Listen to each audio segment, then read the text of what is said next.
Dieu ne l'avait pas choisi pour régner, mais pour détruire. Dans les steppes glacées s'étendant au-delà du Danube, là où le vent lacère la peau comme des lames tranchantes et où la neige recouvre des secrets ancestraux, naquit un garçon destiné à faire trembler le monde. L'année était 406 après Jésus-Christ, et l'Empire romain dominait le monde connu grâce à ses légions, ses routes pavées et son arrogance inébranlable.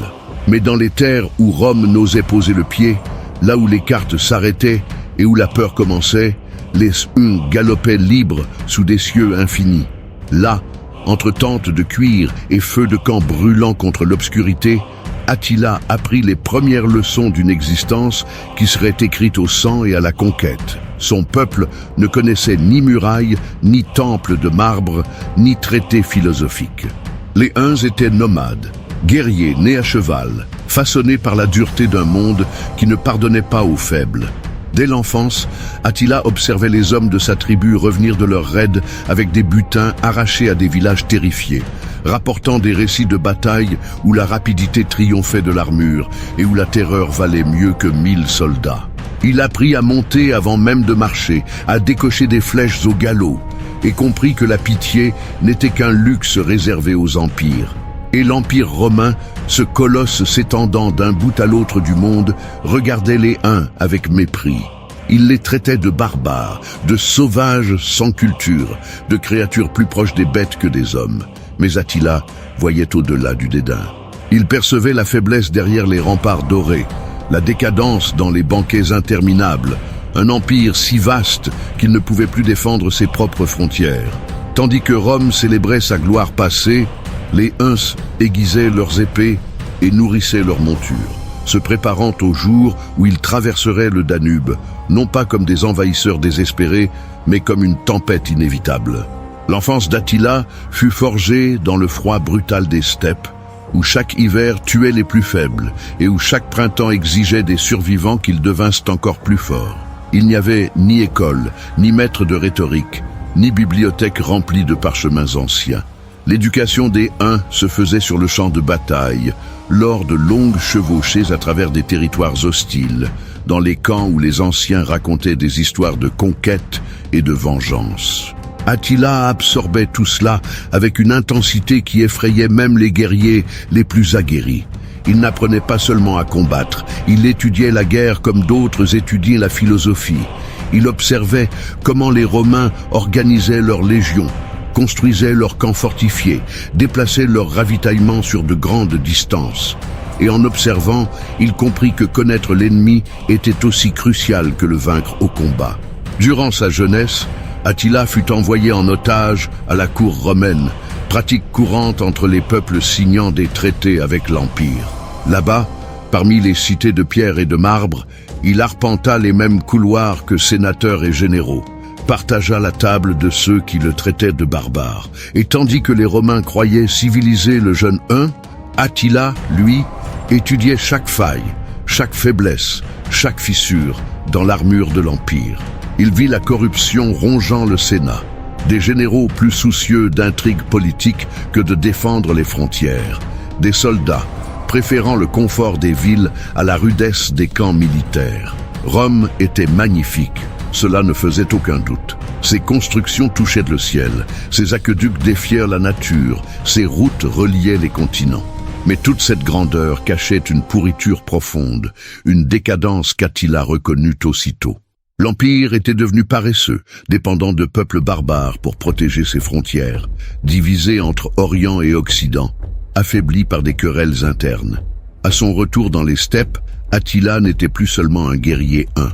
C'était un guerrier qui comprenait Rome, qui en connaissait les secrets, qui savait exactement où frapper pour causer le plus grand dommage. Et surtout, il savait que l'Empire, en apparence invincible, n'était en réalité qu'une structure gigantesque reposant sur des fondations fragiles.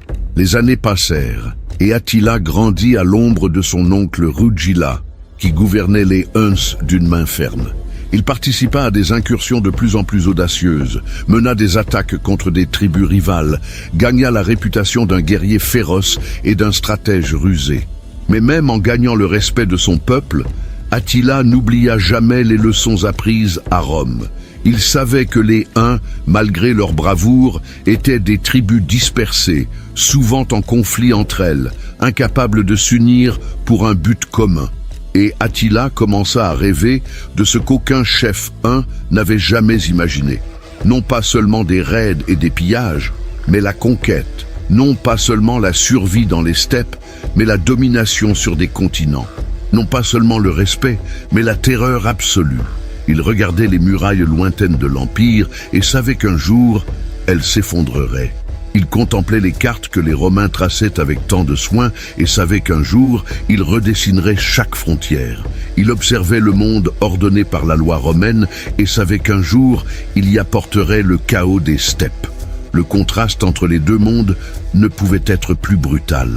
D'un côté, Rome avec ses toches blanches, ses banquets raffinés, ses débats philosophiques sur la vertu et la justice. De l'autre, les Huns avec leurs vêtements de cuir et de fourrure, leur nourriture simple prise sur la selle de leurs chevaux, leur justice rapide et définitive.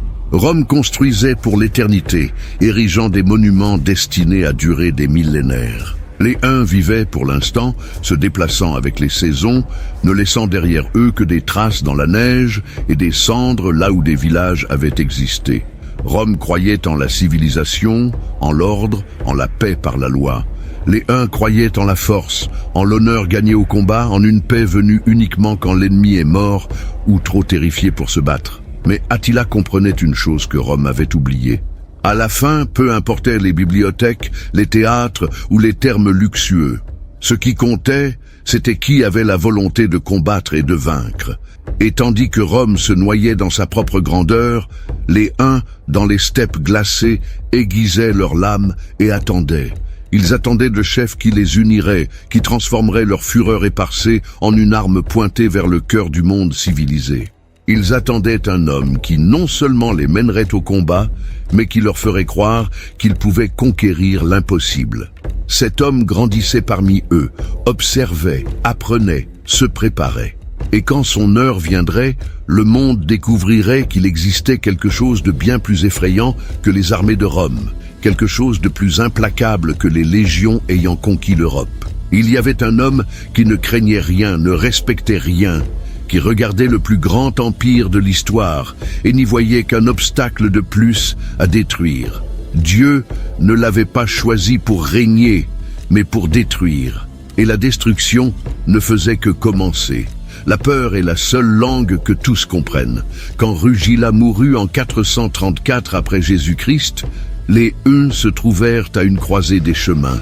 Les tribus unies par la force commencèrent à se méfier les unes des autres. D'anciennes rivalités ressurgirent et le fragile empire des steppes menaça de s'effondrer. C'était le moment redouté par tous les empires nomades. La mort d'un chef fort signifiait souvent l'anéantissement de tout ce qui avait été bâti. Mais Attila et son frère Bleda n'étaient pas des hommes ordinaires. Ils prirent le pouvoir ensemble, une diarchie qui, aux yeux de beaucoup, semblait plus une solution temporaire qu'un gouvernement durable. Après tout, deux loups ne peuvent guider la même meute sans finir par s'entre-déchirer. Et le monde allait bientôt découvrir qu'Attila ne partageait le pouvoir avec personne, pas même avec son propre sang. Les premières années furent marquées par une consolidation brutale. Les tribus hésitant à reconnaître l'autorité des deux frères reçurent la visite de guerriers Huns, leur signifiant clairement que le choix était simple: jurer fidélité ou mourir. Il n'y avait ni négociation, ni compromis, ni troisième voie. Attila savait qu'un peuple valorisant la force au-dessus de tout exigeait une démonstration de puissance absolue, assez effrayante pour écraser toute pensée de rébellion avant même qu'elle n'éclose. Des villages entiers qui résistaient étaient réduits en cendres. Les chefs tribaux remettant en cause l'autorité étaient décapités, leurs têtes exposées comme rappel du prix de la désobéissance. Ce n'était pas une cruauté gratuite, mais une pédagogie par la terreur. Chaque exécution, chaque village détruit, chaque famille déchirée envoyait un message limpide à toutes les autres tribus. Les temps avaient changé, et ceux qui ne s'adaptaient pas seraient balayés de l'histoire. Mais Attila n'était pas qu'un tyran sanguinaire. Il offrait autre chose que la peur, un but. Pendant des siècles, les Huns avaient été de magnifiques guerriers piégés dans les steppes, menant des raids occasionnels sans jamais construire rien de durable. Attila leur promit quelque chose de plus grand. Il leur promit les richesses de Rome, les trésors des cités au-delà du Danube, la chance de ne plus seulement survivre dans les plaines glacées, mais de dominer le monde. Il ne promettait pas une gloire vaine ou un honneur abstrait. Il promettait de l'or, des esclaves, des vins volés dans les caves impériales, des bijoux arrachés au cou de nobles terrifiés. Et pour des hommes ayant passé leur vie à lutter simplement pour survivre à l'hiver suivant, cette promesse était irrésistible. La transformation fut frappante. Des tribus se haïssant depuis des générations commencèrent à chevaucher côte à côte. Des guerriers qui se seraient tués pour un simple différend de bétail marchaient désormais sous les mêmes étendards. Attila n'avait pas seulement uni les Huns, il les avait fondus en une machine de guerre jamais vue. Mais un obstacle demeurait, le dernier frein entre Attila et le pouvoir absolu, son frère Bleda. Les détails exacts restent flous, mais en 445 après Jésus-Christ, Bleda mourut lors d'une chasse. Certains parlèrent d'accident, d'autres murmurèrent un assassinat, mais personne n'osa enquêter trop profondément. L'essentiel était qu'Attila régnait désormais seul, sans avoir à consulter quiconque, sans partager gloire ni pouvoir. Et c'est à ce moment que le vrai cauchemar commença. Rome, à la fois orientale et occidentale, avait pris l'habitude de traiter avec les Huns par des paiements et des traités. Elle versait des tribus en or pour tenir les barbares loin de ses frontières, pratique humiliante mais apparemment efficace. Après tout, pourquoi risquer des légions dans des batailles sanglantes quand l'or pouvait acheter la paix? Mais Attila changea les règles du jeu. Il acceptait l'or, bien sûr, il prenait tout ce que Rome offrait, puis il attaquait quand même. Car pour Attila, l'or n'était qu'un bonus. Ce qu'il désirait vraiment, c'était voir la peur dans les yeux des Romains, voir leur cité brûler, voir leur empire glorieux se fissurer sous le poids de ses propres échecs. Le titre qui commença à circuler dans les territoires romains était aussi terrifiant que juste. Flagellum Dei, le fléau de Dieu. On disait qu'Attila était l'instrument divin envoyé pour punir Rome de ses péchés, que Dieu, las de l'arrogance impériale, avait déchaîné un fléau des steppes pour humilier les civilisés. Attila adorait ce titre. Il s'en servait comme arme psychologique, laissant la peur se répandre bien avant que ses armées n'apparaissent à l'horizon. Et la peur, comme il le savait toujours, valait mieux que 1000 cavaliers.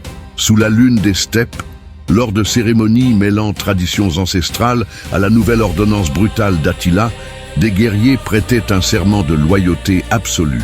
Ce n'étaient pas des serments vides de nobles dans des salons parfumés, mais des vœux de sang, scellés par des rituels, assurant que toute trahison serait punie non seulement par la mort, mais par l'anéantissement de la lignée entière du traître. Attila fondait sa loyauté non sur la confiance, mais sur la terreur absolue de la trahison. Et cela fonctionnait. Son armée grossissait chaque jour. Germains, Slaves, Alains, tous s'inclinaient devant le roi des Huns. Certains par peur, d'autres par appât du butin, mais tous sachant qu'au-delà ne restait que la destruction. Attila ne commandait pas qu'une armée, il dirigeait une avalanche humaine, une force naturelle engloutissant tout sur son passage. Et tandis qu'il organisait ses forces, transformant des nomades éparpillés en une machine militaire coordonnée, Attila regardait vers le sud, vers les lueurs lointaines des cités romaines. Au-delà du Danube, des empereurs siégeaient sur des trônes d'ivoire, entourés de gardes en armure dorée, convaincus que leurs remparts les protégeraient. Attila souriait. Il ne comprenait toujours pas. Les murailles ne les sauveraient pas. L'or ne les sauverait pas. Les traités ne valaient pas le parchemin sur lequel ils étaient écrits, car quelque chose arrivait, que Rome n'était pas prête à affronter. Ce n'était pas une armée jouant selon les mêmes règles, ni un ennemi respectant les conventions de la guerre civilisée. C'était le chaos pur des steppes, mené par un homme ne craignant ni Dieu ni homme, qui voyait le plus grand empire de l'histoire comme un simple obstacle en attente de chute. Les préparatifs continuaient, les chevaux étaient dressés, les armes forgées, les itinéraires d'invasion étudiés. Attila réunissait ses généraux sous des tentes de cuir et traçait des plans sur la terre avec des bâtonnets, des plans qui feraient saigner Rome comme jamais auparavant. Et dans les nuits froides des steppes, tandis que le vent hurlait comme un présage de tempête à venir, les guerriers huns aiguisaient leurs lames et chantaient d'antiques chants de destruction et de conquête. Le fléau de Dieu était en train d'être préparé. Et bientôt, il s'abattrait sur le monde civilisé, avec une force faisant trembler les morts eux-mêmes dans leurs tombeaux. Rome avait bâti sa grandeur à travers des siècles de conquête et d'organisation. Attila allait la détruire en quelques années de chaos et de terreur.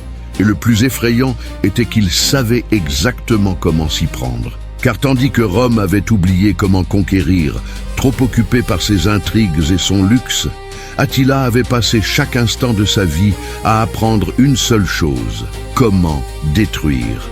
La peur est la seule langue que tous comprennent. Et Attila allait bientôt offrir au monde une leçon qu'il n'oublierait jamais. Même les murailles de Dieu ne pouvaient retenir l'enfer venant des steppes. L'année était 447 après Jésus-Christ, quand Attila décida que l'Empire romain d'Orient avait vécu trop confortablement. Constantinople, la ville des villes, capitale de l'Empire oriental, se dressait au bord du Bosphore comme un joyau défiant tout envahisseur. Ses murailles étaient jugées imprenables. Ses défenses avaient résisté à toutes les attaques précédentes, et ses citoyens dormaient paisiblement, persuadés que rien ne pouvait menacer leur sécurité. Attila allait bientôt prouver qu'il se trompait cruellement. Les préparatifs de l'invasion furent méticuleux. Attila n'était pas un barbare impulsif lançant des assauts sans réflexion. Il avait appris des Romains, étudié leurs tactiques, compris que les grandes conquêtes exigeaient une grande organisation. Il rassembla des centaines de milliers de guerriers, non seulement des Huns, mais une coalition de peuples qu'il avait assujettis ou convaincus de rejoindre sa cause. Wisigoths, Gépides, Alains, Sarmates, tous marchaient sous ses étendards, unis par la crainte d'Attila et la promesse de richesses inimaginables. La traversée du Danube fut comme une inondation humaine. Ce n'était pas une invasion, c'était un déluge de cavalerie, de chariots et de guerriers se répandant en Thrace comme une peste. Les premières cités n'essayèrent même pas de résister. Elles avaient entendu les récits sur le sort réservé à ceux qui défiaient le fléau de Dieu. Les portes s'ouvrirent, les trésors furent remis, et les citoyens priaient pour que leur reddition rapide les épargne du pire. Mais la clémence ne figurait pas dans le vocabulaire d'Attila. Même les cités se rendant furent pillées, leurs habitants asservis ou tués, leurs richesses chargées sur des chariots s'étirant sur des kilomètres. Chaque cité tombée envoyait un message à la suivante. La résistance était inutile, la reddition était tout aussi fatale. Le seul vrai choix était entre mourir en combattant ou mourir en suppliant. Sardique fut l'une des premières grandes cités à subir la fureur des Huns. Jadis centre commercial prospère, avec des marchés remplis de marchandises de tout l'Empire, des thermes où les citoyens romains se détendaient dans des eaux parfumées, des théâtres où des acteurs jouaient les tragédies classiques, tout fut en flammes en quelques jours. Les murailles furent brisées non par un assaut frontal coûteux, mais par un siège implacable, affamant les défenseurs jusqu'à l'épuisement. Quand les portes s'ouvrirent enfin, les Huns entrèrent comme une tempête. Ce qui suivit devint une légende de terreur, racontée dans tout l'Empire. Il n'y avait aucune distinction entre soldats et civils, riches et pauvres, jeunes et vieux. Attila avait ordonné que Sardique serve d'exemple, et exemple elle fut. Quand les Huns s'en allèrent, la cité jadis foyer de milliers d'âmes n'était plus qu'un tas de cendres et de cadavres. Philippopolis connut un sort similaire. Située stratégiquement, la ville tenta de résister, comptant sur ses fortifications. Les défenseurs combattirent vaillamment, repoussant les premières attaques, persuadés de tenir jusqu'à l'arrivée de renforts de Constantinople. Mais les renforts n'arrivèrent jamais. L'Empire était en panique, incapable d'organiser une défense coordonnée, et Attila le savait. Il disposait du temps, des ressources et d'une patience effrayante quand il s'agissait de détruire ceux osant résister. Le siège dura des semaines. Les Huns coupèrent toutes les routes de ravitaillement, empoisonnèrent les puits, lancèrent des cadavres par-dessus les murs pour répandre la maladie. Quand la faim et la peste eurent accompli leur œuvre et que la cité tomba enfin, Attila ordonna une vengeance si brutale que même ses propres généraux furent impressionnés. La ville fut rasée si complètement que des décennies plus tard, les marques de sa destruction étaient encore visibles. Tandis que cité après cité tombait, l'empereur Théodose II à Constantinople faisait face à une crise sans précédent. Des rapports arrivaient chaque jour, toujours plus désespérants. Les légions envoyées contre les Huns étaient écrasées ou refusaient tout simplement de combattre après avoir entendu les récits de la férocité ennemie. Des généraux romains, habitués à vaincre d'autres peuples barbares, découvraient que les Huns étaient d'une autre trempe. Ils ne combattaient pas comme Rome s'y attendait. Ils ne formaient pas de lignes ordonnées, ne livraient pas bataille, en terrain découvert, où la discipline romaine aurait prévalu. Les Huns attaquaient comme des fantômes, surgissant soudain en nuages de flèches, détruisant les flancs, coupant les lignes d'approvisionnement et disparaissant avant que les légions ne puissent contre-attaquer. C'était une forme de guerre que les Romains ne savaient pas combattre, et Attila avançait toujours. Il ne se contentait pas de vaincre des armées, il voulait briser l'esprit même de l'Empire.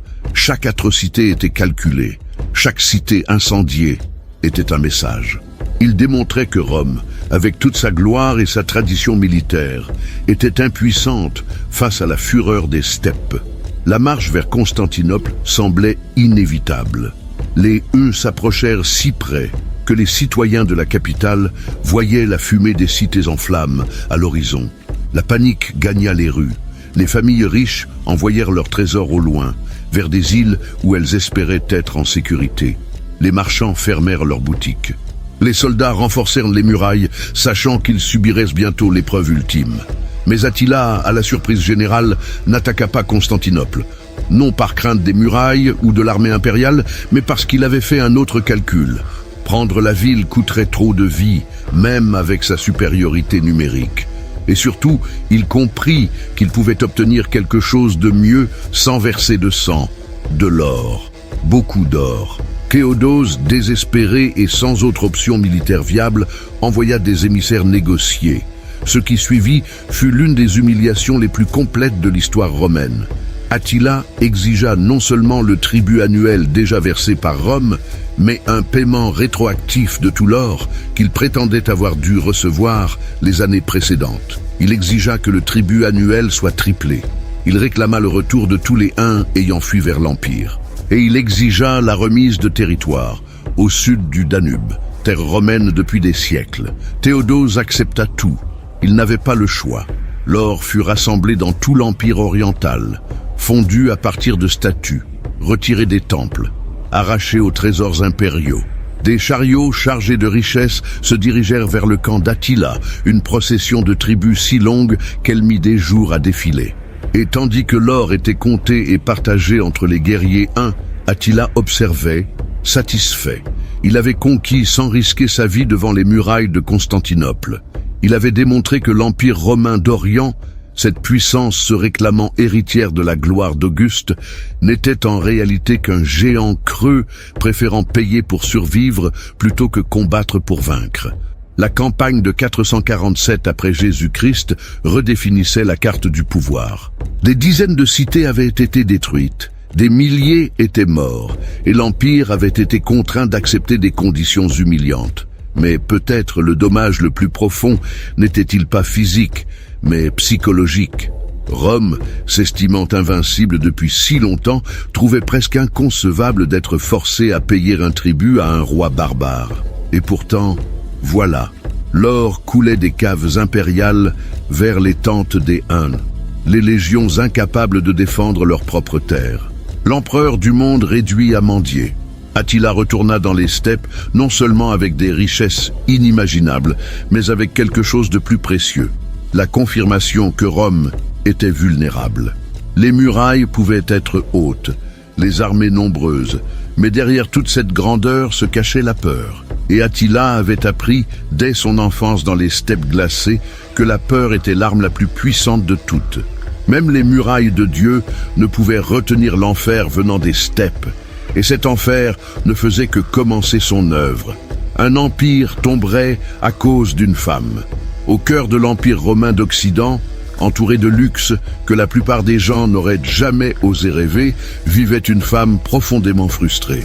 Honoria, sœur de l'empereur Valentinien III, était née pour être une pièce sur l'échiquier de la politique impériale, destinée à un mariage scellant une alliance, condamnée à vivre dans l'ombre, tandis que son frère, moins capable qu'elle, gouvernait l'empire. Mais Honoria n'était pas du genre à accepter passivement son destin. En 450 après Jésus-Christ, elle prit une décision qui changerait le cours de l'histoire. Une décision si imprudente, si désespérée, si complètement folle que même aujourd'hui les historiens débattent si elle comprenait vraiment les conséquences de ses actes. Honoria envoya une lettre à Attila, roi des Huns, accompagnée d'une bague. Les détails exacts de sa requête se sont perdus dans le temps, mais nous savons qu'elle implorait son aide contre son frère, qui la maintenait pratiquement prisonnière après avoir découvert une liaison amoureuse scandaleuse. Ce qu'elle espérait qu'Attila fasse n'est pas clair. Peut-être pensait-elle qu'il ferait pression sur son frère pour lui accorder plus de liberté.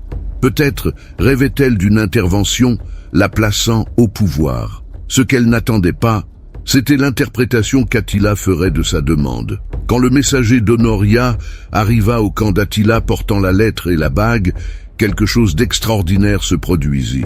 Attila, ce guerrier ayant passé sa vie à galoper dans les steppes, ayant détruit des cités et massacré des armées, ce semblant d'homme insensible à toute émotion, hormis la soif de conquête, regarda cette bague et y vit une opportunité divine.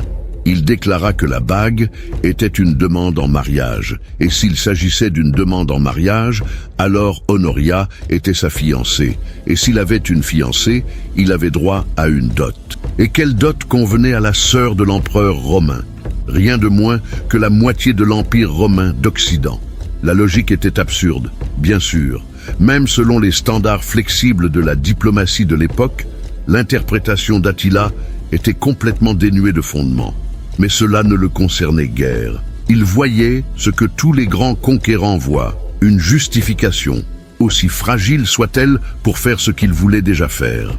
Attila voulait envahir l'Occident, et Honoria venait de lui offrir le prétexte idéal. Valentinien, en apprenant ce que sa sœur avait fait, dut ressentir une terreur surpassant la colère. La situation était impossible. Il ne pouvait céder la moitié de l'Empire à un barbare parce que sa sœur avait envoyé une lettre irréfléchie. Mais il ne pouvait non plus ignorer les exigences d'Attila sans conséquences terribles. Sa réponse fut de tout nier. Honoria n'avait aucun pouvoir pour faire une telle offre. La bague ne signifiait rien. Il n'y aurait ni mariage, ni transfert de territoire. Mais tandis que les diplomates romains tentaient de réparer le désastre par des dénégations juridiques, Attila souriait. Il avait son prétexte. Le refus romain n'avait aucune importance. En fait, il rendait tout encore meilleur. Désormais, il pouvait envahir non seulement comme un conquérant, mais comme un fiancé offensé, un homme à qui on avait refusé ses droits légitimes. C'était du théâtre, bien sûr. Attila ne se souciait pas vraiment d'Honoria, ne rêvait pas d'un mariage romantique ou d'une vie domestique avec une princesse romaine, mais le théâtre comptait. Cela donnait à ses guerriers une narration, une histoire qu'ils pouvaient se raconter, transformant l'invasion en quelque chose de plus qu'un simple pillage. Ils n'étaient pas seulement des envahisseurs, mais l'armée d'un homme réclamant ce qui lui était dû. Et pour les Romains hésitant à résister, l'histoire ajoutait une couche supplémentaire de confusion. Comment combattre un homme affirmant seulement vouloir épouser sa fiancée? L'ironie était épaisse. Honoria avait écrit cette lettre désespérée pour échapper à une vie étouffante et contrôlée. Ce qu'elle obtint fut le déclenchement de l'une des plus grandes invasions que l'Europe ait jamais connue. Sa demande d'aide personnelle devint la justification d'une guerre totale. Un moment de frustration privée se transforma en catalyseur d'une catastrophe publique.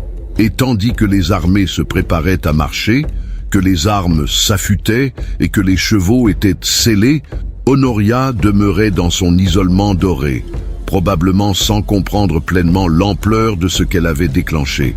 Attila ne perdit pas de temps. Il commença immédiatement les préparatifs de la plus grande campagne de sa carrière. Si l'invasion de l'Orient avait été dévastatrice, ce qu'il planifiait pour l'Occident serait apocalyptique. Il rassembla tous les guerriers qu'il pouvait convoquer, toutes les tribus qu'il avait assujetties, tous les peuples lui devant loyauté. L'armée qui se forma dans les steppes ressemblait à une nation entière en mouvement. Des centaines de milliers d'hommes prêts à traverser le Rhin et à plonger au cœur de la Gaule. Les préparatifs prirent des mois. Les itinéraires furent étudiés. Des espions envoyés pour cartographier les défenses romaines, des alliances forgées avec des tribus germaniques ayant elles aussi des raisons de haïr Rome. Attila ne prévoyait pas simplement une incursion, mais une invasion, redessinant la carte de l'Europe. Et au centre de tout cela se trouvait cette bague, ce petit cercle de métal qu'une femme frustrée avait envoyé dans un moment de désespoir. À Rome, la panique grandissait. Des rapports arrivaient sur les préparatifs massifs d'Attila, sur la taille de l'armée qu'il rassemblait, sur la détermination féroce avec laquelle il poursuivait son prétendu droit d'épouser Honoria. Valentinien envoya davantage d'émissaires, offrit plus d'or, tenta toutes les formes de diplomatie connues. Mais Attila ne voulait pas négocier. Il désirait la Gaule, les richesses des cités occidentales. Il voulait voir l'empire qu'il avait méprisé comme barbare s'incliner devant lui. Et s'il fallait une histoire de princesse et de bague pour justifier tout cela, cette histoire ferait parfaitement l'affaire. La vérité sur les sentiments d'Honoria, sur ce qu'elle espérait vraiment en envoyant cette lettre, se perdit dans l'avalanche d'événements qui suivirent. Elle devint une note en bas de page dans l'histoire d'Attila, un détail curieux que les historiens futurs débattraient. Mais son acte, intentionnel ou non, avait tout changé. Il avait donné à Attila exactement ce dont il avait besoin, une excuse résonnant autant dans les steppes que dans les salons romains, une narration transformant une conquête nue en quête de justice. Et tandis qu'Attila regardait vers l'ouest, vers les terres au-delà du Rhin qu'il allait bientôt fouler, il tenait cette bague avec un mélange d'amusement et de satisfaction. Une femme frustrée, un empire arrogant, et un roi des steppes comprenant que parfois les plus grandes guerres commencent par les plus petits gestes. Honoria avait offert une bague. Attila accepterait des continents. Un empire tomberait à cause d'une femme. Et cette chute ne faisait que commencer. L'Europe tremblait, le ciel s'ouvrit, le monde antique mourait. Au printemps de 451 après Jésus-Christ, Attila franchit le Rhin avec une armée semblant sans fin. Les chiffres exacts se sont perdus dans le temps, exagérés par la terreur des témoins, mais même les estimations les plus prudentes parlent de centaines de milliers de guerriers.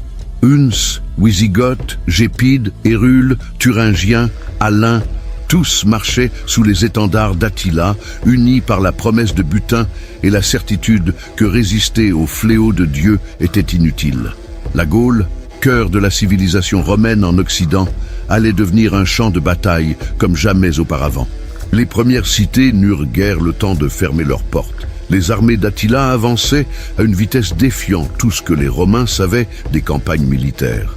Alors que les légions marchaient en formation ordonnée, s'arrêtant chaque nuit pour ériger des camps fortifiés, les Huns chevauchaient jour et nuit, dormant en selle, mangeant en route, ne laissant jamais à l'ennemi le temps de se préparer. Metz fut l'une des premières à tomber. Située au bord de la Moselle, la cité avait été un centre prospère de commerce et d'administration romaine. Ses habitants se réveillèrent un matin pour voir l'horizon assombri par des cavaliers, entendre le tonnerre de milliers de sabots frappant la terre. La résistance fut brève. Les murailles, conçues pour arrêter des envahisseurs, utilisant des tactiques conventionnelles, étaient inutiles face à un ennemi noyant les défenses sous le nombre. Quand Metz tomba, ce qui suivit devint le modèle de toute la campagne. Il n'y eut aucune pitié. Les hommes furent tués sur place, les femmes et les enfants emmenés comme esclaves, les trésors pillés, les bâtiments incendiés. La cité construite en siècles fut réduite en ruines en quelques jours. Puis les Huns poursuivirent leur route, ne laissant derrière eux que cendres et cadavres. Reims connut un sort similaire. Célèbre pour ses vignobles et son architecture romaine, la cité tenta de négocier sa reddition. Des émissaires apportèrent des offres d'or et de ravitaillement si seulement les Huns épargnaient la ville. Attila accepta l'or, accepta les provisions, puis ordonna quand même de piller la cité. C'était une leçon brutale. Il n'y avait aucune sécurité dans la reddition, aucune protection dans le pot de vin. Attila ne cherchait pas à gouverner ses terres de façon durable. Il voulait détruire, montrer que Rome ne pouvait protéger ses citoyens, briser l'esprit de résistance par la terreur absolue. Tandis que cité après cité tombait, un désespoir croissant s'emparait de la Gaule. Les routes se remplissaient de réfugiés, des familles entières fuyant avec ce qu'elles pouvaient porter, cherchant n'importe quel abri. Mais il n'y avait aucun refuge. Les uns étaient partout, leurs patrouilles de cavalerie se répandant comme une peste. Ils attaquaient les fermes isolées, tendaient des embuscades aux convois de réfugiés, incendiaient les récoltes dans les champs. C'était une guerre totale, ne distinguant pas combattants et civils, objectifs militaires et cibles d'opportunités. À Rome, à Ravenne, où l'empereur Valentinien avait établi sa cour, la panique était totale. L'Empire avait déjà affronté des invasions, combattu des barbares pendant des siècles, mais ceci était différent. Attila ne testait pas simplement les défenses romaines ou ne cherchait pas de terre pour s'établir. Il menait une campagne de destruction systématique, semblant viser non la conquête, mais l'anéantissement. Valentinien, désespéré, fit appel au seul homme pouvant avoir une chance d'arrêter Attila, Flavius Aetius, le dernier des grands généraux romains, un homme ayant passé une partie de sa jeunesse en otage chez les Huns et comprenant leur façon de combattre. Aetius fut chargé de rassembler toutes les forces disponibles, de monter une défense, de faire tout ce qui serait nécessaire pour empêcher que toute la Gaule soit rayée de la carte. Mais Aetius affrontait un problème apparemment insoluble. Les légions romaines étaient faibles, mal financées, démoralisées par des années de défaites. Il n'avait pas assez de troupes pour affronter Attila en terrain découvert. Il lui fallait des alliés, et les seuls disponibles étaient justement les peuples barbares que Rome combattait depuis des siècles. Dans l'une des plus grandes ironies de l'histoire, Rome devrait compter sur des barbares pour se défendre contre des barbares. Aetius entreprit de tisser une alliance improbable. Il convainquit Théodoric Ier, roi des Wisigoths, de se joindre à la cause romaine. Ce ne fut pas facile. Les Wisigoths avaient toutes les raisons de haïr Rome, qui les avait traités comme des ennemis pendant des générations. Mais Aetius argumenta, eh bien, que si Attila conquérait toute la Gaule, les Wisigoths seraient les prochains. Ce n'était pas une guerre entre Rome et les Huns, mais une guerre pour la survie de tous les peuples d'Europe occidentale. Théodoric, vieux et expérimenté, vit la vérité dans ces mots. Il rassembla ses guerriers et marcha rejoindre Aetius. Tandis que cette alliance improbable se formait, Attila poursuivait sa marche de destruction. Il atteignit Orléans, cité stratégiquement vitale, gardant le passage de la Loire. Si Orléans tombait, la route menant au cœur de la Gaule serait ouverte. Attila assiégea la ville et lança l'assaut. Les défenseurs d'Orléans, sachant qu'ils ne pouvaient espérer aucune clémence, combattirent avec le désespoir d'hommes condamnés. Ils tinrent les murailles, tandis que les flèches hunes obscurcissaient le ciel, que les béliers frappèrent les portes, que des incendies éclataient dans divers quartiers. La situation semblait perdue. Puis, au moment critique, l'armée combinée d'Aetius et de Théodoric apparut à l'horizon. Pour la première fois dans la campagne, Attila affrontait non des réfugiés terrifiés ou des garnisons isolées, mais une armée organisée prête au combat. Le siège d'Orléans fut rompu. Attila, réalisant que la situation avait changé, ordonna une retraite stratégique. Il ne fuyait pas par peur, mais se repositionnait, choisissant le terrain où la bataille décisive serait livrée. Et tandis qu'il se déplaçait vers les plaines ouvertes où sa cavalerie aurait l'avantage maximum, il savait qu'il allait affronter l'épreuve ultime de son pouvoir. La traversée de la Gaule avait été une démonstration de terreur sans précédent. Des dizaines de cités détruites, des milliers tués, le paysage marqué par la fumée et le sang. Mais maintenant, pour la première fois, Attila affrontait une coalition déterminée à l'arrêter. Deux mondes allaient entrer en collision. D'un côté, l'armée des Huns, vétérans de batailles innombrables, menée par l'un des plus grands chefs militaires de l'histoire. De l'autre, une alliance improbable de Romains et de barbares, unis uniquement par la peur commune que si Attila gagnait, aucun d'eux n'aurait d'avenir. Les plaines de Gaule attendaient, et sur ces plaines, dans un lieu que l'histoire retiendrait sous le nom de champ catalonique, le destin de l'Europe serait décidé.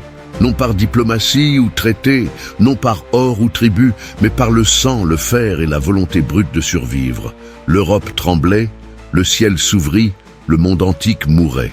Et dans l'agonie de cette mort, quelque chose de nouveau, que personne ne pouvait encore imaginer pleinement, naissait. Même les dieux détournèrent le regard cette nuit-là. Les plaines cataloniques, quelque part entre Troyes et Châlons, furent le théâtre en juin de 451 après Jésus-Christ de l'une des batailles les plus sanglantes que l'humanité ait jamais connues. Les chiffres exacts resteront à jamais inconnus, perdus dans la confusion de la guerre et exagérés par l'horreur des survivants. Mais les chroniqueurs parlent de 500 000 hommes ou plus, convergent vers ces plaines avec l'intention unique de s'entre-détruire.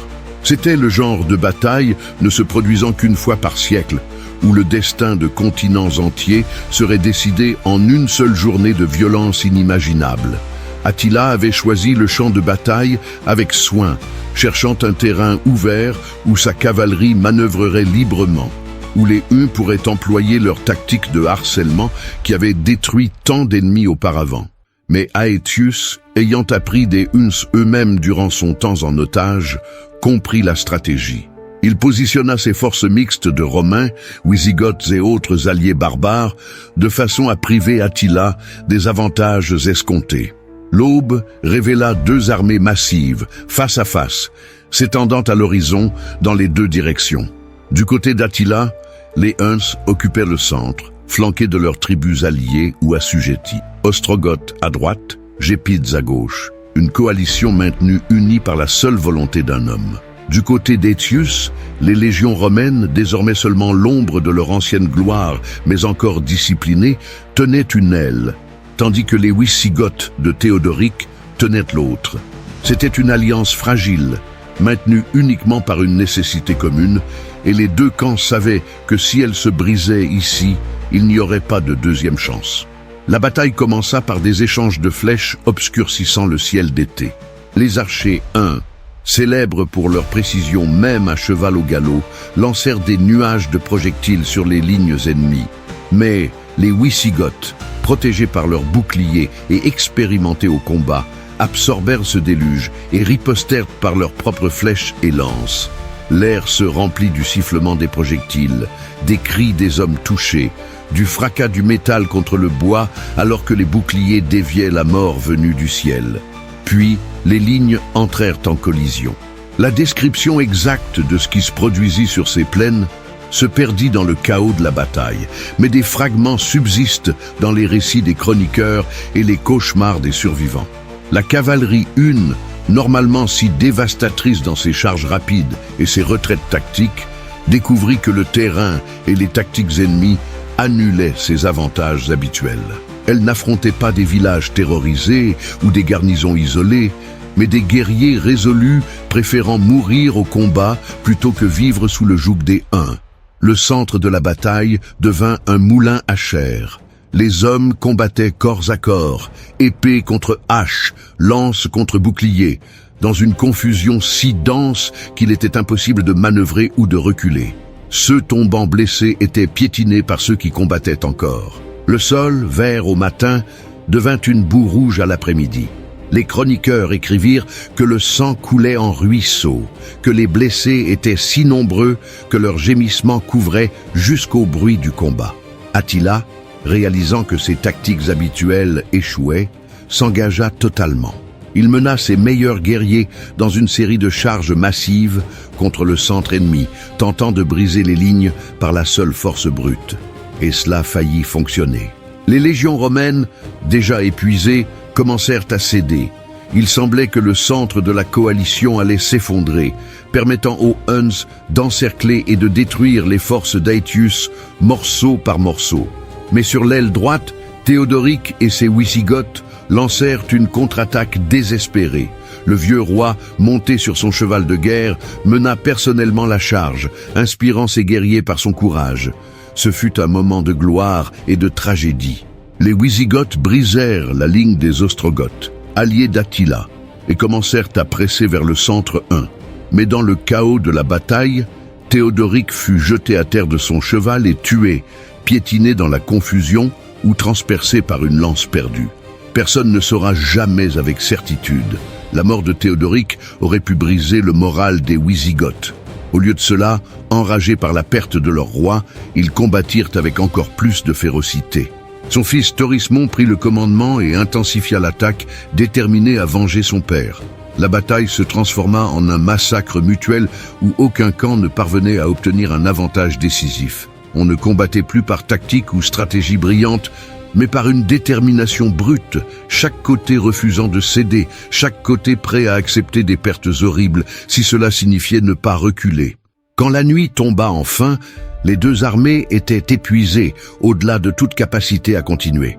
L'obscurité mit fin tacitement au combat, non parce qu'un ordre de retraite avait été donné, mais parce que les hommes ne pouvaient plus lever leurs armes. Les plaines étaient couvertes de morts et de blessés, des dizaines de milliers de corps formant des monticules de chair, là où le combat avait été le plus féroce. Il plut cette nuit-là, une pluie froide transformant le champ de bataille en une mer de boue et de sang. Les blessés incapables de bouger moururent de froid ou noyés dans la boue. Les survivants des deux camps se rassemblèrent autour de faibles feux, trop fatigués même pour célébrer leur survie ou pleurer leurs compagnons perdus. Attila, dans son camp entouré de chariots disposés en cercle défensif, affrontait pour la première fois la possibilité réelle de défaite. Il ordonna d'empiler du bois, prêt à être enflammé. Si les alliés attaquaient à l'aube et perçaient ses défenses, ils mourraient dans les flammes plutôt que d'être capturés. C'était le genre de geste dramatique qu'Attila adorait, transformant même sa possible mort en légende. Mais l'aube révéla quelque chose d'inattendu. Étius n'ordonna pas d'attaque finale. Ses forces étaient aussi déchirées que celles d'Attila, et il craignait qu'une pression excessive ne détruise complètement l'armée romaine, laissant les Wisigoths comme seule puissance militaire en Gaule. Il y avait de la politique même dans la guerre, des calculs de pouvoir allant au-delà de la victoire militaire immédiate. Attila, réalisant qu'il ne subirait pas d'assaut final, entama une retraite ordonnée. Ce n'était pas une fuite désespérée, mais le repli d'une armée encore redoutable, encore capable de se battre si nécessaire, mais reconnaissant que cette bataille ne pouvait être gagnée à un coût acceptable.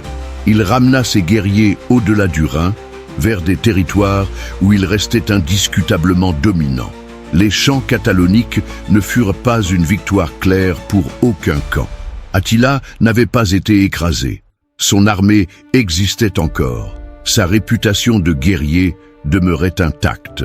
Mais pour la première fois de sa carrière, il avait été empêché d'atteindre ses objectifs. Pour la première fois, quelqu'un avait dit non au fléau de Dieu et avait survécu pour le raconter. Pour Rome et ses alliés, la bataille suffisait. Ils avaient arrêté Attila, prouvé qu'il n'était pas invincible, sauvé la Gaule de la destruction totale. Les pertes avaient été horribles. La victoire avait coûté des dizaines de milliers de vies, mais le monde occidental avait survécu. Le champ de bataille resta couvert de morts pendant des semaines. Corbeaux et loups festoyèrent dans une abondance qu'ils n'avaient jamais connue. Des années plus tard, des voyageurs trouvaient encore des ossements éparpillés sur les plaines. Dernier vestige d'une bataille si violente que même la terre semblait maudite. Même les dieux détournèrent le regard cette nuit-là. Et quand le soleil se leva enfin sur les plaines cataloniques après cette terrible bataille, il éclaira un monde changé à jamais. Un monde où l'ancien mourait et le nouveau, sanglant et brutal, naissait des cendres. Même les saints ne savaient pas s'ils avaient sauvé Rome ou simplement retardé l'enfer. Attila n'était pas homme à accepter la défaite, même si cette défaite n'était qu'un match nul sanglant sur les plaines de Gaule. L'année suivante, en 452 après Jésus-Christ, il rassembla de nouveau ses armées, mais cette fois avec un objectif différent. Si la Gaule s'était révélée trop défendable, alors il marcherait vers le cœur même de l'Empire, vers l'Italie elle-même. vers les terres ayant enfanté l'arrogance romaine qui le mettait tant en rage.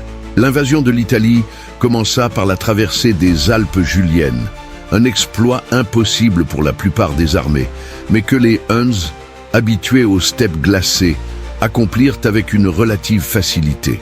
Ils dévalèrent sur le nord de l'Italie comme une avalanche, et les premières cités à sentir leur fureur furent Aquilée, Padoue et Vérone. Aquilée, en particulier, subit un sort si terrible qu'il devint légendaire. La cité résista pendant des mois, ses habitants décidés à ne pas subir le destin des cités gauloises. Mais Attila n'avait pas de hâte. Il assiégea la ville, coupa tous les approvisionnements et attendit. Quand la faim força enfin Aquilée à se rendre, Attila ordonna une destruction si totale que la cité disparut presque complètement. Les bâtiments furent rasés, les canaux détournés, jusqu'aux fondations furent creusées. C'était comme si Attila voulait effacer Aquilée non seulement de la carte, mais de l'existence même. Les réfugiés d'Aquilée fuirent vers les lagunes proches, s'établissant sur de petites îles qui deviendraient plus tard Venise, une cité née littéralement des cendres de la destruction d'Attila. Padoue et Vérone tombèrent à leur tour, ajoutant leurs trésors au butin des Huns, leurs citoyens à la liste croissante de morts et d'esclaves. Le nord de l'Italie brûlait, et la panique se répandait plus vite que les flammes elles-mêmes. Rome, la ville éternelle, capitale d'un empire ayant dominé le monde connu pendant des siècles, affrontait la terreur de voir une armée barbare marcher sur elle. L'empereur Valentinien, ayant passé la majeure partie de son règne à Ravenne, était totalement paralysé par la peur. Il n'y avait pas d'armée romaine capable d'arrêter Attila. Aetius, le général ayant organisé la défense de la Gaule, avait des forces insuffisantes et épuisées. Les alliés barbares ayant combattu au champ catalonique refusaient de marcher sur l'Italie pour défendre Rome. L'Empire était seul. Et tous savaient que si Attila décidait de marcher sur la capitale, rien ne pourrait l'en empêcher. Mais alors, Attila fit quelque chose de totalement inattendu. Il s'arrêta. Ses armées avaient dévasté le nord de l'Italie et se dirigeaient vers Rome quand soudain, la marche cessa. Puis vint la nouvelle qui ébranla tout le monde romain. Attila avait accepté de rencontrer une délégation de l'Église menée par le pape Léon Ier en personne. La rencontre eut lieu sur les bords du fleuve Mincio, un lieu qui allait être témoin de l'un des moments les plus mystérieux de l'histoire antique. D'un côté, le pape Léon, un vieil homme vêtu de robes simples, accompagné de quelques clercs désarmés. De l'autre, Attila, le fléau de Dieu, entouré de milliers de guerriers marqués par les cicatrices. Un homme ayant fait trembler des empereurs et disparaître des cités entières. Ce qui fut dit lors de cette rencontre ne fut jamais pleinement consigné. Les chroniqueurs de l'Église écrivirent ce que le pape en appela la miséricorde d'Attila, lui rappelant qu'Alaric, un autre chef barbare ayant pillé Rome des décennies plus tôt, était mort peu après son sacrilège. Certains récits plus mystiques affirment que Léon fut accompagné de visions des apôtres Pierre et Paul, brandissant des épées flamboyantes, menaçant Attila de la colère divine. D'autres sources, plus pragmatiques, suggèrent que de l'or changea de main, beaucoup d'or, et que des promesses furent faites concernant de futures tribus. Mais la vérité la plus probable est qu'Attila affrontait des considérations pratiques, rendant une marche sur Rome moins attrayante qu'il n'y paraissait. Son armée, bien que redoutable, était fatiguée et loin de chez elle. Des maladies commençaient à se propager dans les camps, une peste tuant plus efficacement que n'importe quelle épée romaine. Les approvisionnements devenaient problématiques, et plus ils avançaient en Italie, plus ils étaient vulnérables à des contre-attaques ou à un siège. Et il y avait le fantôme d'Alaric, le chef wisigoth, ayant réellement pillé Rome en 410 après Jésus-Christ, pour mourir mystérieusement peu après. La superstition pesait sur les guerriers. Des murmures disant que Rome était protégée par des malédictions, détruisant quiconque la profanerait. Quelle qu'en fût la raison, ce qu'Attila décida après sa rencontre avec Léon surprit le monde. Il ordonna la retraite. Les Huns quitteraient l'Italie, retourneraient dans leurs terres au-delà du Danube. Rome, qui s'était préparée au pire, voyant les réfugiés envahir ses rues et entendant les récits du destin d'Aquilée, fut épargnée. La décision d'Attila fut interprétée de bien des façons. L'Église proclama que c'était un miracle, la preuve du pouvoir divin de Léon et de la protection céleste sur Rome. Les païens murmurèrent à propos d'anciennes malédictions et d'esprits vengeurs. Les stratèges militaires soulignèrent les considérations pratiques, rendant la retraite sensée. Mais personne ne savait avec certitude, car Attila n'expliqua jamais complètement sa décision. Et peut-être cette ambiguïté était-elle exactement ce qu'il voulait. En épargnant Rome, il montrait que son pouvoir ne venait pas de la destruction aveugle, mais du choix. Il aurait pu incendier la ville éternelle, mais choisit de ne pas le faire.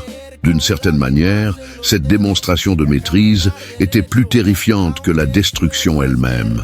Elle prouvait qu'Attila n'était pas simplement une force naturelle aveugle, mais un stratège calculateur, prenant des décisions selon ses propres objectifs impénétrables. La retraite des Huns fut ordonnée et méthodique, rien ne ressemblant à une fuite désespérée. Ils emportèrent avec eux un butin immense des cités du Nord qu'ils avaient pillées, des milliers d'esclaves, tout ce qui avait de la valeur et pouvait être transporté. Et ils laissèrent derrière eux une Italie traumatisée, des cités détruites, une population mettant des décennies à reconstruire ce qui avait été perdu. Rome célébra son salut par des processions religieuses et des actions de grâce. Léon fut élevé au rang de saint de son vivant, crédité d'avoir accompli l'impossible. Mais dans les couloirs du pouvoir, là où les hommes étudiaient des cartes et comptaient des soldats, tous comprenaient la vérité inconfortable. Rome n'avait pas été sauvée par sa force militaire ou ses murailles. Elle avait été épargnée parce qu'Attila l'avait décidé. L'Empire avait survécu non par victoire, mais par la clémence de son ennemi. Et c'était une humiliation plus douloureuse que toute défaite militaire. Attila retourna dans ses terres au-delà du Danube comme un conquérant victorieux. Il n'avait pas pris Rome, mais il avait dévasté l'Italie, prouvé qu'il pouvait pénétrer au cœur de l'Empire quand bon lui semblait, et s'était retiré selon ses propres conditions. Pour ses guerriers, chargés de butin, la campagne avait été un immense succès. Pour Rome, le salut était venu avec la reconnaissance terrifiante de son impuissance. Dans les années suivantes, savants, théologiens et historiens débattirent à l'infini de ce qui s'était réellement produit sur les bords du Mincio. Que dit un vieux pape à un roi guerrier pour changer le cours de l'histoire? Était-ce la foi, l'or ou la stratégie militaire? La réponse se perdit ce jour-là au bord du fleuve, gardée uniquement par les témoins qui ne partagèrent jamais tous les détails. Même les saints ne savaient pas s'ils avaient sauvé Rome ou simplement retardé l'enfer. Car bien que Rome eût survécu à Attila, l'Empire avait subi des blessures qui ne cicatriseraient jamais complètement. L'invasion de l'Italie, même sans le sac de Rome, avait démontré la vulnérabilité fondamentale de l'Empire. Si une armée barbare pouvait marcher presque sans opposition jusqu'aux portes de la capitale, si la défense dépendait non des légions mais de négociations avec l'ennemi, alors l'Empire n'était qu'une coquille vide de sa grandeur passée. Attila retourna chez lui, mais son ombre demeura sur Rome, rappel constant que le fléau de Dieu pouvait retomber à tout moment. Et bien que personne ne le sût alors, le retour d'Attila serait sa dernière grande campagne. Les dieux, les saints ou simplement le destin allaient intervenir d'une façon qu'aucune armée romaine n'avait jamais pu. L'homme qui fit trembler le monde disparut comme s'il n'avait jamais existé. En 453 après Jésus-Christ, à peine un an après son retrait mystérieux d'Italie, Attila, le fléau de Dieu, l'homme ayant fait supplier des empereurs et disparaître des cités entières, mourut de la façon la plus improbable qui soit. Non au combat, comme il aurait convenu à un guerrier de sa stature, non lors d'un siège épique ou d'un duel légendaire, mais dans son propre lit, la nuit de son mariage avec une jeune femme nommée Ildico. Les détails exacts sont flous, obscurcis par le temps et la confusion qui suivit, mais l'histoire qui subsista est si étrange qu'elle pourrait bien être vraie. Attila, qui s'était marié de nombreuses fois auparavant, prit Ildico pour épouse lors d'un banquet durant des jours. Il y eut des célébrations massives, des rivières de vin et d'hydromel, des fêtes célébrant non seulement le mariage, mais toutes les récentes conquêtes du roi des Huns. Attila but abondamment, mangea copieusement. célébra avec l'exubérance d'un homme au sommet de sa puissance. Puis, il se retira dans la chambre nuptiale avec sa nouvelle épouse. Le lendemain matin, Attila ne sortant pas de sa chambre, ses gardes ne s'inquiétèrent pas d'abord. Ils le laissèrent se reposer, supposant que le roi se remettait des excès de la veille. Mais alors que la journée avançait sans signe du roi, l'inquiétude grandit. Finalement, les gardes forcèrent l'entrée de la chambre et découvrirent une scène qui devint l'un des mystères les plus débattus de l'histoire antique. Attila était mort, allongé dans une flaque de sang. Ildiko était assise près du corps, pleurant, apparemment en état de choc. La cause exacte du décès ne fut jamais établie avec certitude. Certaines sources suggèrent qu'Attila souffrit d'une hémorragie nasale sévère pendant la nuit, conséquence probable de ses excès d'alcool et de nourriture, et que le sang s'écoula dans ses poumons tandis qu'il dormait ivre, l'étouffant. D'autres murmurèrent un assassinat, suggérant qu'Ildiko ou des agents romains avaient empoisonné le conquérant.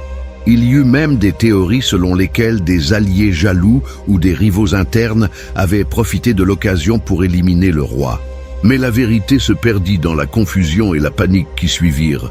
Ce qui est certain, c'est que la mort d'Attila fut si soudaine et inattendue qu'elle paralysa complètement l'empire des Huns.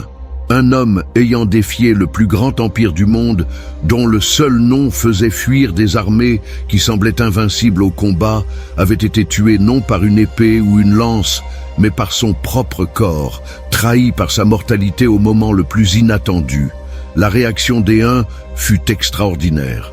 Leurs guerriers, hommes endurcis ayant vu des horreurs inimaginables sur les champs de bataille à travers l'Europe, pleurèrent comme des enfants. Ils se lacérèrent le visage avec leurs épées en signe de deuil, car, disaient-ils, la mort d'un guerrier si grand devait être marquée non par des larmes, mais par du sang. Le lament se répercuta dans les camps, un son de perte si profond qu'il semblait déchirer le ciel même. Que faire du corps d'Attila devint une question de la plus haute importance. Il ne pouvait avoir des funérailles ordinaires, ni être enterré dans une tombe marquée que des ennemis pourraient profaner. Les Huns prirent une décision garantissant que le lieu de repos final d'Attila resterait un mystère éternel. Ils construisirent 3 cercueils, un d'or, un d'argent et un de fer, chacun contenant le précédent, symbolisant les richesses qu'Attila avait conquises et la force avec laquelle il les avait prises. Le corps du grand roi fut placé dans ces cercueils emboîtés, accompagné de trésors immenses, d'armes prises à 1000 nations et du butin d'une vie entière consacrée à la conquête. Puis vint la partie la plus extraordinaire des funérailles. Les Huns détournèrent temporairement un fleuve, creusèrent une tombe massive dans le lit asséché, y déposèrent les cercueils, puis laissèrent le fleuve reprendre son cours naturel. Attila fut enterré sous des eaux courantes, son lieu de repos protégé par la nature elle-même. Et pour assurer que le secret soit gardé, tous les esclaves ayant travaillé à la tombe furent exécutés. Il ne devait y avoir aucun témoin, aucune carte, aucune façon pour quiconque de retrouver un jour la sépulture du fléau de Dieu. Le cortège funèbre fut une vision inoubliable. Des milliers de guerriers marchèrent à travers les steppes sous le ciel nocturne, des torches éclairant le chemin, des chants de guerre et de lamentation se mêlant dans l'air froid. Ils emmenaient leur roi vers son repos final, sachant qu'avec lui s'en allait toute une époque. Les torches s'éteignirent une à une, tandis que la procession achevait son œuvre, jusqu'à ce que la dernière lumière disparaisse et que l'obscurité réclame les steppes. Et avec cette obscurité, Attila disparut de l'histoire, ne laissant derrière lui que légendes et mystères. La mort d'Attila déclencha exactement ce que beaucoup redoutaient. L'empire des Huns, maintenu uni par la seule volonté d'un homme, commença immédiatement à se désintégrer. Ses fils se disputèrent le pouvoir, divisant ce qui avait été unifié. Les tribus assujetties saisirent l'occasion pour se rebeller. En quelques années, les Huns, qui avaient terrorisé 2 continents, se dispersèrent, fragmentés en groupes plus petits, ne représentant plus jamais la menace existentielle qu'ils avaient été sous Attila. C'était comme si toute la structure dépendait exclusivement de lui, et sans lui, elle s'effondra simplement. Rome, à la fois orientale et occidentale, respira soulagée. La menace ayant hanté les cauchemars impériaux pendant des décennies avait disparu presque du jour au lendemain. Mais ce soulagement arriva trop tard pour sauver l'Empire. Les blessures infligées par Attila, tant physiques que psychologiques, avaient été trop profondes. L'Empire romain d'Occident, déjà en déclin, accéléra sa chute dans les décennies suivantes, s'effondrant complètement en 476 après Jésus-Christ, à peine une génération après la mort d'Attila. En un sens très réel, Attila avait accompli sa mission. Il n'avait pas détruit Rome directement, mais il l'avait blessé si gravement que la guérison fut impossible. La quête de la tombe d'Attila commença presque aussitôt après sa mort et continue encore aujourd'hui.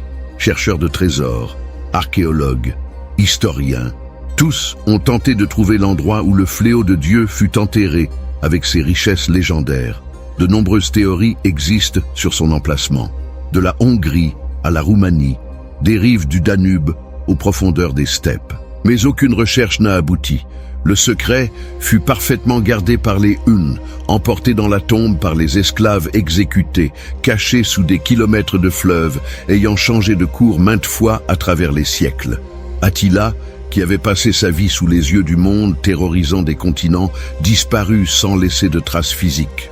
Aucun monument ne marque sa tombe, aucune inscription ne relate ses conquêtes, aucun historien ne peut désigner un lieu en affirmant avec certitude que le fléau de Dieu y repose. C'est une ironie appropriée pour un homme ayant passé sa vie à détruire les monuments des autres, ayant rasé des cités et effacé des cultures entières. Sa propre tombe est moins qu'un souvenir. C'est une absence, un vide dans l'histoire aussi complet que les cités qu'il effaça de la carte. Le legs d'Attila est complexe et contradictoire. Pour les Romains, et ceux ayant souffert sous ses invasions, il était la personnification de la terreur, une force destructrice n'apportant que mort et souffrance. Mais pour les Hongrois et certains autres peuples européens, il devint une figure presque mythique, un héros national ayant défié Rome et prouvé que les peuples des steppes pouvaient être aussi puissants que n'importe quel empire civilisé. La vérité, comme toujours, est plus compliquée. Attila était un homme de contradiction, brutal et stratégique, impulsif et calculateur, un barbare ayant appris des civilisés et les surpassant à leur propre jeu. Il bâtit un empire ne durant même pas une génération, mais laissa une empreinte sur l'histoire persistant depuis plus de 15 siècles. Les récits le concernant évoluèrent à travers les siècles. Au Moyen-Âge, il apparaissait dans des poèmes épiques et des légendes, parfois comme vilain, parfois comme héros tragique. À l'époque moderne, il devint objet d'études académiques. Un cas test pour des théories sur les migrations de peuples, le déclin des empires et le rôle des individus dans l'histoire. Mais à travers toutes ces interprétations, une vérité demeure constante.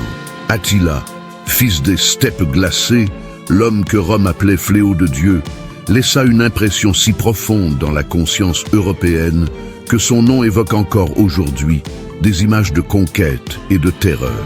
Il prouva que les empires ne sont pas éternels, que les murailles peuvent être brisées, que le monde peut être renversé par un homme doté d'assez de volonté et d'une armée derrière lui.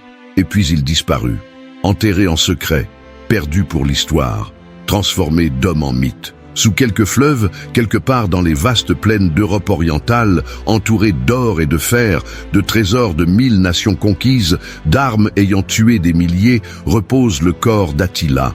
Ou peut-être pas. Peut-être la tombe fut-elle découverte et pillée des siècles plus tôt, ses trésors dispersés sans que personne ne s'en rende compte. Peut-être les changements du fleuve au fil des siècles effacèrent-ils toute trace de l'emplacement initial. Peut-être toute l'histoire de l'enterrement élaboré n'est-elle qu'une légende, une dernière ruse pour protéger une sépulture simple quelque part d'inattendue. Personne ne le sait, et peut-être est-il juste que personne ne le sache. Attila vécut sa vie créant mystère et peur, laissant derrière lui cités détruites et populations terrorisées. Que sa tombe soit elle aussi un mystère, un secret gardé par les steppes qui l'engendrèrent, est parfaitement approprié. L'homme qui fit trembler le monde disparut comme s'il n'avait jamais existé. Et dans le silence ayant suivi son départ, Dans le vide laissé par une force si puissante, le monde se reconstruisit lentement, guérit ses blessures, oublia les détails précis de la terreur, tout en se souvenant de la légende du personnage. Des siècles plus tard, quand on parle d'Attila, on parle d'un mythe, d'une légende, d'une figure si plus grande que nature qu'elle semble à peine réelle. Mais il était réel. Il galopa à travers ses steppes, commanda ses armées, détruisit ses cités. Il regarda les empereurs dans les yeux et les vit trembler. Il tint le destin des continents entre ses mains et choisit la destruction. Et puis, une nuit ordinaire, dans un lit ordinaire, après un banquet ordinaire, il mourut. Le fléau de Dieu, la terreur de l'Europe, le fléau ayant puni le monde entier, acheva sa vie non dans le fracas des batailles épiques, mais dans le silence et le mystère. Et peut-être y a-t-il une leçon là-dedans. Peu importe notre puissance, l'étendue de nos empires, la terreur de nos conquêtes, nous finissons tous de la même manière, dans le silence, dans l'obscurité, tandis que le monde continue sans nous. Attila domina la moitié du monde par le pouvoir et la peur. Puis il disparut, ne laissant que des ombres et des histoires, des légendes devenant plus fantastiques à chaque siècle, et une tombe que personne ne trouvera jamais. Les steppes gardent leurs secrets. Et le plus grand secret de tous repose quelque part sous ce sol froid et vaste, attendant, silencieux, oublié de tous, sauf par l'histoire qui continue de prononcer son nom. La calle mojada, guarda secretos en cada charco. Luces de neón rotas pintan mis retratos. Zapatos gastados, alma sin contrato, pero el corazón late con ritmo de pacto. Vi caer amigos como hojas en octubre. Soñaban con gloria, terminaron en sombra y hambre. Yo escribo con tinta de noche sin luna, donde el miedo se esconde y la esperanza se encuna, yeah. Lágrimas en el asfalto no se secan solas. Son ríos que cantan lo que el pecho no desahoga. Si el mundo te apaga, tú enciende una sola. Porque el alma del barrio nunca se desenrolla. Mi abuela rezaba con velas en la ventana. Decía que el fuego vence toda mañana. Yo no tengo altar, solo versos y una herida que sangra verdad cuando el sistema me olvida. El espejo me muestra cicatrices y dudas, pero también el brillo de quien no se desnuda. Ante la derrota, aunque el camino se quiebre, sigo con el alma en modo sobrevivir y crecer. Lágrimas en el asfalto no se secan solas. Son ríos que cantan lo que el pecho no desahoga. Si el mundo te apaga, tú enciende una sola. Porque el alma del barrio nunca se desenrolla.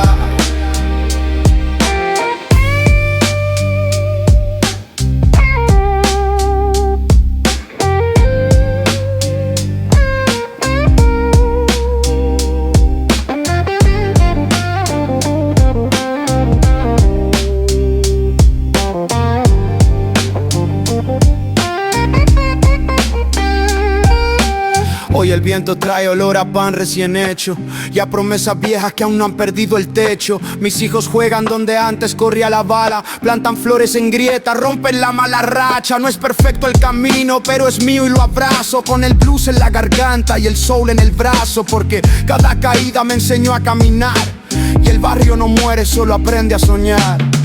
Lágrimas en el asfalto no se secan solas. Son ríos que cantan lo que el pecho no desahoga. Si el mundo te apaga, tú enciende una sola. Porque el alma del barrio nunca se desenrolla.